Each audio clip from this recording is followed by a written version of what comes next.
Hey everyone, I'm Michael Bruce, CMO at Asian Moves, and welcome to our Good to Great series. We're all about sharing amazing stories of top realtors and how they got there so we can help make more realtors great. So let's jump in today with our guest, meet Bill DeVore. How you doing, Bill? I'm great. Hope you are. All right, thank you. All good. So, if you've been watching some of our videos, I love talking to agents first for a few minutes about what they did prior to real estate, and what really got them involved here. And there's some really great stories on Bill, a couple of cool things.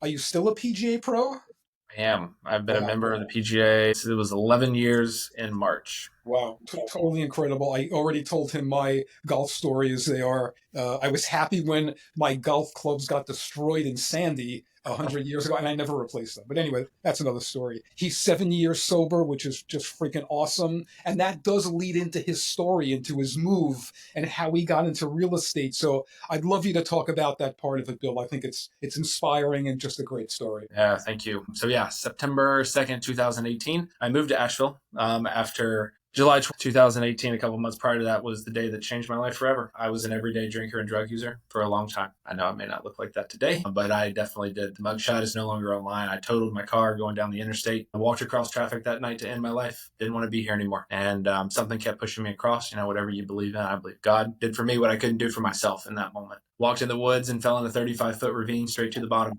Very fortunate and lucky to be alive today. They pulled me out. I went to jail for 7 days. Again, if you know me, you know that I am not cut out for jail. And was chained and shackled at the feet and the arms, waddled down the hallway like a duck. So it was not ideal. We got out, went to rehab for 30 days, and they said, "Where are you going to go to?" And it was Asheville or Wilmington. Wilmington sounded fun, so I said, "Let's do the opposite of fun." Moved to what I thought was boring Asheville. Got dropped off, and on paper, it didn't look like I was going to make it. I mean, it really didn't. It was a 20-minute walk to the bus stop. And then, that was sort of where I worked at Chick-fil-A for about 8 months. Someone said, "I think you can sell houses." And I said, "I think you're crazy." And, I think that's the beauty of Keller, is someone's there to believe in you at every step of the way. And they did. They believed in me. And I sold 12 homes that first year without a car. Ubered, spent $8,000 in Uber. Met my wife. She was an Uber driver at the time. Most expensive Uber ride I ever took, hands down. We're paying multiple six figures on that one. And we have a 3-year-old today. So it's just been sold 170 homes since in the last 5 years. It's just been and like you said, I will be 7 years sober July 25th this year. Well, that is, I mean, I hear a lot of stories, Bill. It is just, I mean, so awesome. I told you, adult children, been through a lot, right? So I can feel the pain, Yeah. as someone, that's kind of been through this as a parent. And just amazing that you've come out the other end. Like you said, the expectation is always it's not going to work out. And I mean, really just beautiful. God bless you. It's just an amazing story. I love it. I'm so thrilled that we got to talk to you today. Okay, so let's get into those first couple of days. You were telling me you sold a house through the window of Chick-fil-A, your first house? And I did. So I worked in the drive-through line. You see the same people every day. I mean, shockingly enough, you do. You build relationships with the people there. Yeah. And Wait, I'm sorry. Let's step back for 1 second. How did you think about real estate or get your license, or how did this even come about that you were Yep. able to talk about selling homes? Yep. So great question. So I had a real estate license back in 2017 but I never did anything with it. So my parents have been in real estate forever. My dad passed away about a year and a half ago. He was in real estate for a long time, 30 years. And he said, "Why don't you just get a license just to have it?" If there was one, my dad gave me a lot of great information over the years, but that is probably the best piece of information he ever gave me, was just go get a real estate license. What does it take to lose? You have nothing to lose. Go get one. I had joined some front, but never did it. I didn't know how to lead generate. I didn't know how to relationship build. I didn't know how to sell it. I didn't know how to spell lead generation, for that matter. And they did property management. I wanted no part of that. And so, so I had a license, I kept up with it. And then we got to Asheville, and Stephen Cooley, who is one of my mentors, said, "I think you can sell houses. Don't you have a real estate license?" And I said, "Stephen, I don't have a car. That doesn't work. You can have reasons or results, and you can't have both. That is the truth today." So build relationships anywhere I go. But that was through the Chick-fil-A drive-through line. That first client bought a $400,000 home in the first 30 days of me joining Keller. And then another one bought a $450,000 home. So I had almost $1 million in sales in the first month. And then I could quit Chick-fil-A. And that's what I did. And I've never had to step foot. So that was actually my goal, was up on my little cubicle. Now I have the biggest office here. But I had a cubicle and I had Chick-fil-A napkins on the cubicle, and I was allowed to take one down for every time I put something under contract. And that was I never had to go back. Wow. What a great first year, great story. Okay, so now you leave Chick-fil-A and tell us about how you got started. Some of the, now you need to learn lead gen and marketing, right? And all the great stuff. And I know the Keller background, working with a lot of other agents, but I do know Keller pretty deeply. And a lot of people feel the successful agents I talk to at Keller. I mean, I get the same thing that I'm getting from you. I mean, just the feeling of family, the coaching, the caring, and that's what I think the agents that are successful, you care. So yeah, tell us about how that first year went. What did you do to lead, to lead gen? Yep. So great question. It's one of the 6 personal perspectives is to be learning based. And if I live that one even today, even though I've sold this many homes and I'm the regional ambassador for KW Luxury. I've been the #1 agent for the last 2 years. I've done a lot of things in a short amount of time. I still remain learning based. I just sat through Win with Sellers. I took bold 3 times last year, 3 times in 1 year. I am 9 times bold in 5 years. So I attribute it to, I surround myself with the right people too. I really do. But I continue to be learning based. I hired a coach. I want to say in August of 2019. It was right before COVID hit. When I was going through that first year. And I didn't know what I didn't know what a GPS was, my goals, my priorities, and my strategies. I didn't know what a goal should even be. I didn't even, what do I even say to people when I go and talk to them? So I hired Brittany. Brittany Purcell was my very first coach. And she said, what is it going to take for you to lead generate every day? And at that time it was 10 contacts a day, Monday through Friday, no weekends and no holidays. So I didn't have to work weekends if I didn't want to, and I didn't have to work a holiday, but I had to get 10 contacts Monday through Friday. So I had to write a check. I had about $10,000. So I wrote a $5,000 check to someone I didn't want it to go to and mailed it to her. Brittany Purcell, she's crazy enough. We just talked about this at Family Reunion. She is crazy enough to mail that check if I didn't check in with her every day. I work really well. I move away from pain. The fear of losing, or the pain of losing that $5,000 was greater than the pain of learning how to lead generate. And I did it. And we tracked it over 90 days, and over $7 million worth of business came out of that 90 days. Just by focusing on 10 contacts a day. Now I do 25 a day, Monday through Friday. I've got, let's see, 1, 2, 3, 4, 5, 6, 7 listings about to go live. Wow. So when you say, what are you doing to lead generate with those now 25 contacts a week? Yep. So in person, face to face, I'm not cold calling. I think that's the myth of all of this is, I got to go and cold call for sell by owners and expireds. I know you don't. I don't do that. I don't like talking to people that don't like talking to me. I think if you're going to yell at me, that's not a win-win for both of us. That's maybe a win for you. It's not a win for me. So I break I'm really involved in AA. So I tell people all the time, my tagline is I sell houses for fun and I change lives for a living. That's why I share my story. That's why I do this, is I get to be a resource to people who need it. So I go and do that. Church, I'm really involved. I'm on the pastor's council for my church. So I'm really involved everywhere I go. Not to get business. I mean, that's a byproduct of what I do, but I get to go and be a resource, and I get to go and be a part of. And that's something that I searched forever. Why did I go to the bar? I wanted to be a part of something. I wasn't a part of anything.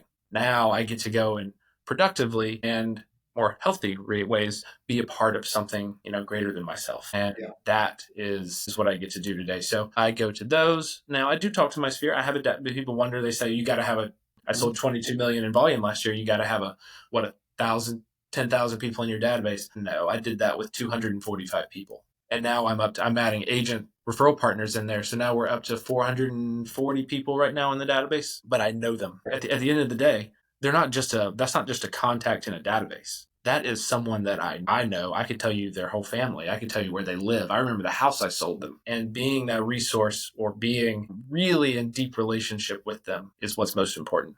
Yeah. No, excellent.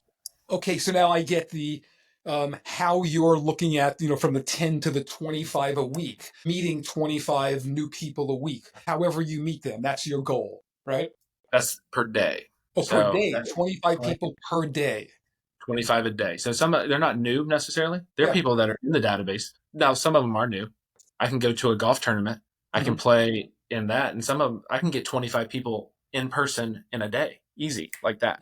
Because I'm building relationships. I'm not on the phone pounding. I have phone calls. Don't think I'm not going to tell you I don't have phone calls. But I go to a golf tournament and I meet 100 people. I am strategically looking at who I want to go and talk to at that before we go out and play.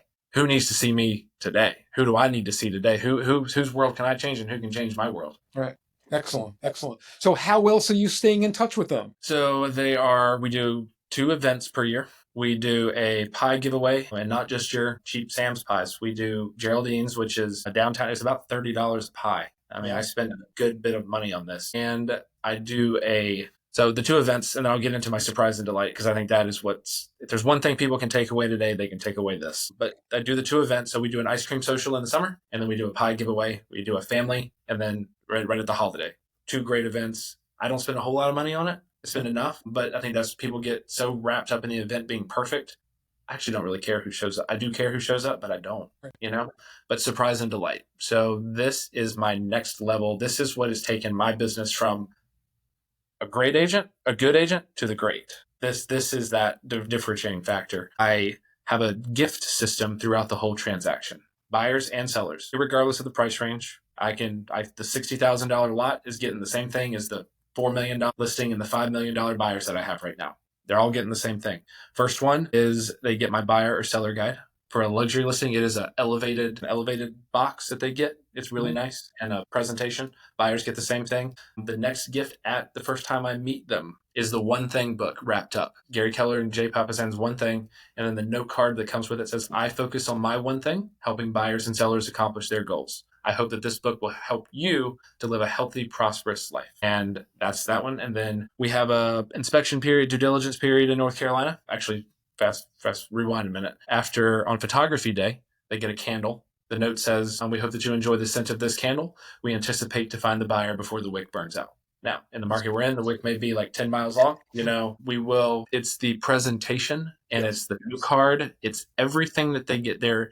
They're getting things that they can use before they even know they need them. I anticipate their needs before they know. They get a pen. This has been the one I just added, and it's been a game changer. I get a cross pen. So CROSS. Yeah. It's about $30, $40, depending on which one I pick. After the inspection period, after they've passed their due diligence, everything, the pen says, "Congratulations, you've made it past a major milestone. Now you have a pen to sign your closing documents." Game changer. And then at the end, they get a box personalized to me and 2 Yeti tumblers that come in it. And it says, "Goodbyes are not forever, and goodbyes are not the end. They simply mean the Bill DeVore Real Estate Group will miss you until we see you again." Wow. Wow. Yeah. And that is the game changer. Right. Wow. Wow. Yeah, I've heard a lot of different things, interviewing lots of agents. And yes, the big events, the pie is right, everyone's doing something.